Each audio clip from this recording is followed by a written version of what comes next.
আমাদের শারীরিক ও মানসিক সুস্থতার জন্য দিনে কিছুটা সময় হলেও ব্যায়াম করা উচিত। আমরা প্রত্যেকেই জানি শরীরের পক্ষে ব্যায়াম করা খুবই উপকারী। আর যারা ব্যায়াম করে প্রতিনিয়ত তাদের অসুখও কম হয়। তাই আজকের দিনে এটা একটা খুব গুরুত্বপূর্ণ একটা চ্যালেঞ্জ, প্রতিনিয়ত ব্যায়াম করা। যাই হোক, বছরের আজ প্রথম দিন 1 জানুয়ারি। সবাইকে জানাই নতুন বছরের অনেক শুভেচ্ছা ও ভালোবাসা। তো নতুন বছরের নতুন দিন থেকেই সব নেগেটিভগুলোকে পজিটিভভাবে নিয়ে নতুনভাবে আমরা এগিয়ে চলি, নতুন কিছু করার জন্য ঝাঁপিয়ে পড়ি। নতুন বছরের প্রথম দিন থেকেই আমিও ডে 1 থেকে শুরু করলাম। আর যা হবে সবাই দেখতে পাবে।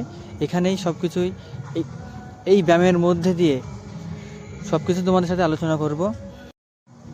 তো সবাইকে আবারও জানাই হ্যাপি নিউ ইয়ার।